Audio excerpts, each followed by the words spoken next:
Hello বন্ধুরা, তোমরা সবাই কেমন আছো?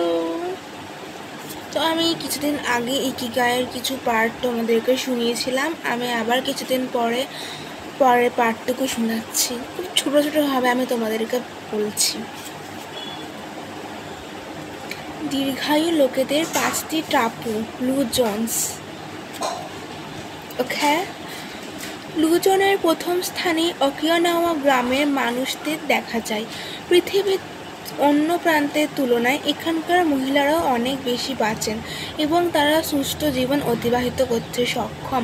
ড্যান বুটেনের এমন 5টি স্থানের অধ্যয়ন করেছিলেন, নিম্নে সে বিষয়ে আলোচনা করা হলো।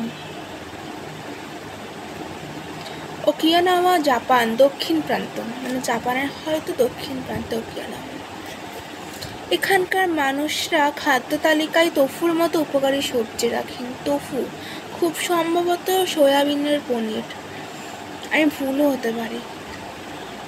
সেই সাথে তারা ইকিগাই সম্পর্কে ওয়াকিবহাল হন ও বন্ধুত্বের সামান্য স্পর্শ তাদের দীর্ঘায়ু প্রদান করে। বন্ধুত্ব তো না ইম্পর্টেন্ট জীবনে। সার্ডিনিয়া ইটালি, নিউওরা এবং ওগ্লিস্ট্রের এলাকা, আমি বানান যদি ভুল করি দয়া করে মার্জনা করবেন। লোকেরা খুব বেশি করে সবজি খান, সেই সঙ্গে তারা প্রতিদিন 2 গ্লাস করে মদ্যপান করেন। যাই হোক, ওকিনাওয়ার মতো এখানকার মানুষেরাও মনে করেন সামাজিক দিক থেকে তারা মানুষের মধ্যে যে বন্ধন আছে সেতে তাদের দীর্ঘদিন বেঁচে থাকতে সাহায্য করে।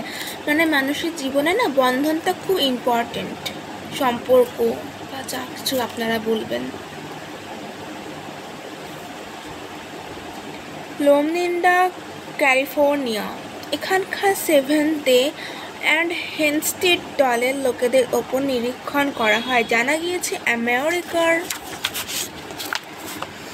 মানুষদের মধ্যে এরাই সবচেয়ে বেশি আয়ু লাভ করেন। এই জায়গাকার মানুষ হয়তো আমেরিকার মানুষদের থেকে বেশি আয়ু লাভ করেন, হতেই পারে। The Nicoya Peninsula, Costa Rica. এই অঞ্চলে সমুদ্রের ধারে বসবাসকারী প্রতি 3 জনের মধ্যে একজন 90 বছরের বেশি আয়ু লাভ করে। 3 জনের মধ্যে একজন 90 বছরের বেশি আয়ু লাভ করে।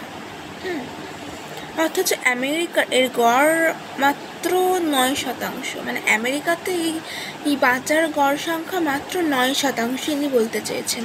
এই কারণে এই অঞ্চলকে বয়স্ক ব্যক্তিদের দ্বীপ বলা হয়।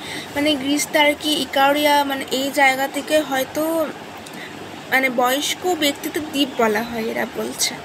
500 বছর হয়তো, কারণ এটাই 500 বছর ধরে তারা জীবনযাপন করছেন। এর পেছনে সাথে গুরুত্বপূর্ণ অবদান আছে বলে মনে করা হয়।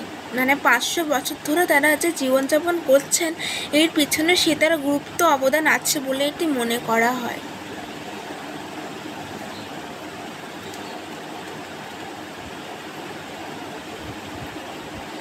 ওকিনাওয়া দ্বীপের বাসিন্দারা কীভাবে দীর্ঘায়ু লাভ করেন, এই পুস্তকের পরবর্তী ভাগে সেই কথা জানব এবং তার পেছনে কী রহস্য লুকিয়ে আছে সেটাও বোঝার চেষ্টা করব। এই 5টা অঞ্চলের মধ্যে 3টি দ্বীপ হলো যেখানে জীবন যাপনের জন্য প্রয়োজনীয় সামগ্রী যথেষ্ট অভাব আছে। সেই কারণে সেখানকার মানুষদের একে অপরকে সাহায্য করা ছাড়া আর কোনো পথও নেই।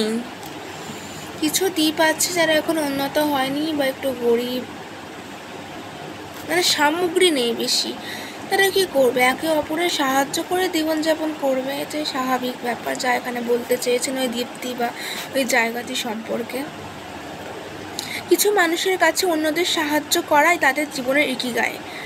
হ্যাঁ, অন্যদের সাহায্য করা ইকিগাই, হ্যাঁ ভালো তো অন্যদের সাহায্য করা, আপনারাও করবেন। সাহায্য করলে সাহায্য পাওয়া যায়, এরকম একটা কথা আছে। আর তো সেটা দীর্ঘ জীবনের রহস্য। যারা এই বিষয়গুলি নিয়ে গবেষণা করছেন তারা এক বাক্যে স্বীকার করেছেন দীর্ঘায়ু লাভের পেছনে যে রহস্য লুকিয়ে আছে তা হলো খাদ্য, সংস্কৃতি, ব্যায়াম, ইকিগাই সম্পর্কে বোঝা বা জানা, সামাজিক সংযোগ। হ্যাঁ, বেশি দিন বাঁচতে গেলে আমাদের খাওয়াটাও কিন্তু ইম্পর্টেন্ট, যেমন বন্ধুত্ব তো ইম্পর্টেন্ট, সম্পর্ক সব কিছু ইম্পর্টেন্ট বেশি দিন বাঁচতে গেলে। এবং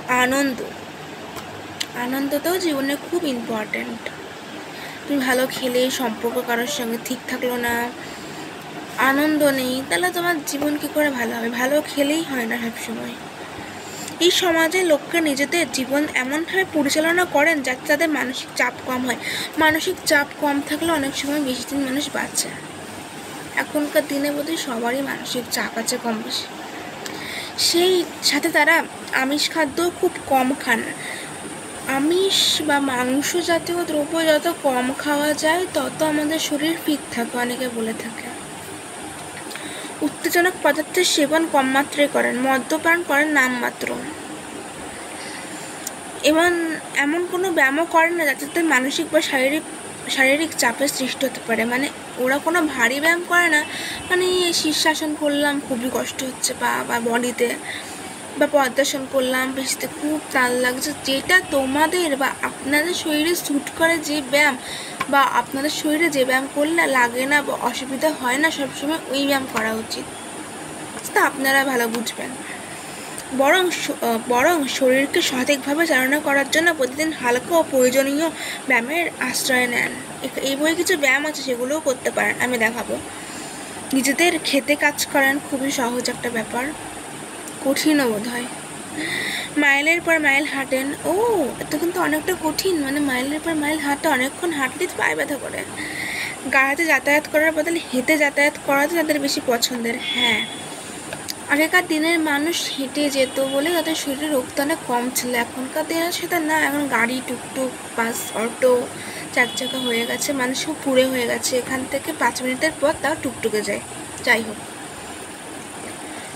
এদের মধ্যে বেশিরভাগ লোককে নিজেদের বাগানে কাজ করেন এবং সেই সাথে হালকা ব্যায়ামের অভ্যাস করেন। মানে ব্যায়ামটা খুব ইম্পর্ট্যান্ট। আর বাগান থাকা তো খুবই ভালো, গার্ডেন থেরাপি বলা হয়, বাগানে ফুল দিয়ে জল দেওয়া খুবই ভালো, মনটা ভালো থাকে। যাই হোক, 80% রহস্য, এটা পরের দিন আমি পড়ে শোনাবো। বাই।